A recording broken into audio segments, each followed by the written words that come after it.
Good morning student. आज मैं आप लोगों को सांवले सपनों की याद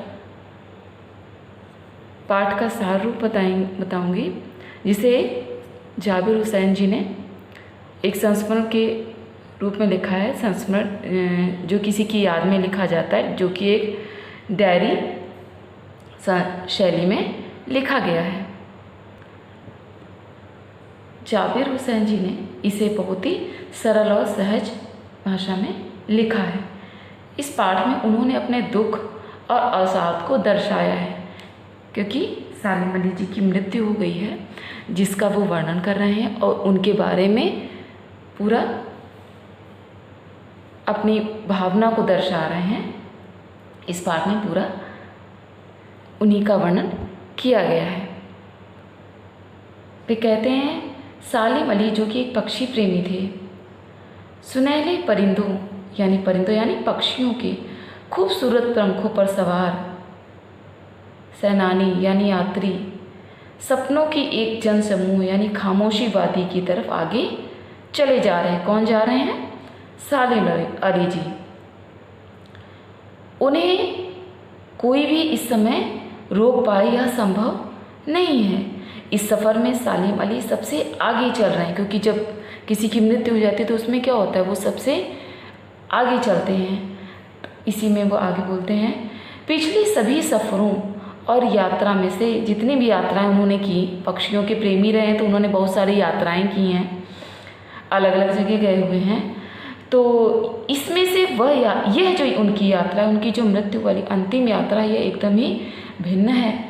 अर्थात उनकी मृत्यु हो चुकी। वे कहते हैं कि अब मैं अपना आखिरी गीत गाकर यह मिट्टी में, वह क्या होगा, वह मिट्टी में मिल जाएंगे। अब यदि कोई उन्हें अपने प्रेमवश उन्हें जान देकर भी अपने पास बुलाना चाहेगा तो वह उन्हें नहीं लौटा सकता। जिससे लोग प्रेमवश लोग कहते हैं कि अगर मैं मर जाऊं तो तुम वापस आ जाओ। क्या यह संभव होता है? यह संभव नहीं होता। लेकिन क्या सालिम अली के साथ यह संभव है? उनके साथ भी यह बात संभव नहीं है। उन जैसा पक्षी वैज्ञानिक प्राप्त करना बहुत ही मुश्किल है। लेखक कहते हैं, सालिम अली का व्यक्ति सबसे अलग था। वे पक्षियों के प्रेमी थे। थोड़ा ही वर्णन करते हुए लेखक यहाँ पे एक कृष्ण का वर्णन करते हैं। वे लिखते हैं कि आगे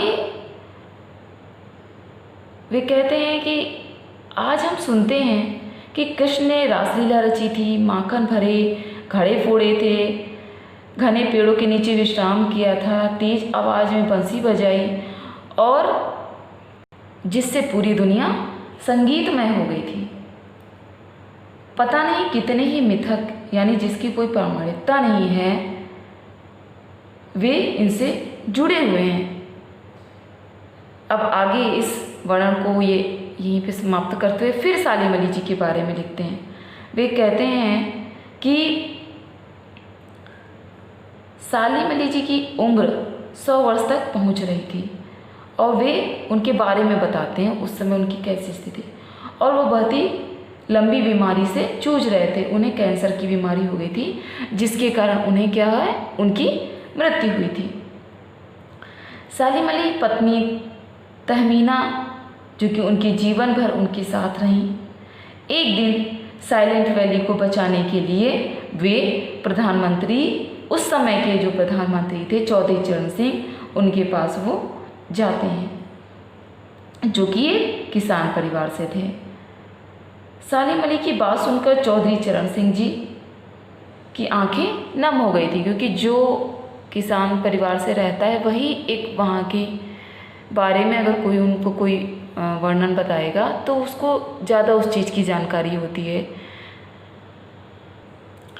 सालिम अली ने अपनी आत्मकथा का नाम रखा था फॉल ऑफ स्पैरो। लेखक कहते हैं, यहीं पर वे एक लेखक जिनकी उन्हें थोड़ा सा वर्णन वो यहाँ पे करते हैं कि वे कैसे थे, उनके बारे में थोड़ा सा वर्णन करते हुए लिखते हैं। एक लेखक थे जिनके बारे में वो कहते हैं D.H. लॉरेंस, जो कि एक पक्षी प्रेमी थे। उनकी मौत के पश्चात उनकी पत्नी फ्रीडा लॉरेंस से वो अनुरोध करते हैं कि वे अपने पति के बारे में कुछ लिखें। वे कहती हैं कि मुझसे ज़्यादा मेरी छत पर बैठने वाली गौरैया लॉरेंस के बारे में ढेर सारी बातें जानती हैं। इसे कहने का अर्थ निकलता है कि अगर हमें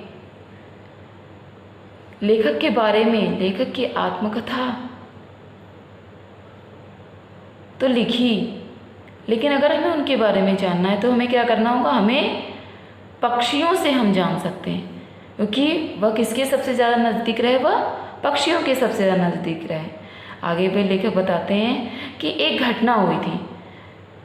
एक बार सालिम अली की एयर गन से नीले कंठ वाली एक गौरैया घायल हो गई थी। तभी से वे पक्षियों पर रिसर्च करने लगे थे। होता है ना, कभी किसी के साथ कोई घटना घट जाती है तो वो बहुत ही आहत हो जाता है। तो जब उनके हाथ से यह घटना घट गई तो उन्हें इस बात से बहुत ही दुख हुआ था। तभी से उन्होंने पक्षियों को मारना बंद कर दिया और वे पक्षियों को बहुत ही प्रेम करने लगे। लेखक कहते हैं लॉरेंस की तरह ही उनका भी जीवन बिल्कुल ही स्वाभाविक हो गया था। सालिम अली अपने को एक स्थान पर न रहकर बल्कि उन्होंने अलग अलग स्थानों, चारों दिशाओं में घूमते रहते थे। लेखक कहते हैं कि मेरी आंखें अब नम हो चुकी हैं कि तुम लौटोगे ना। अब वे उनका वर्णन लेखक का यहीं पर समाप्त होते हुए वो कहते हैं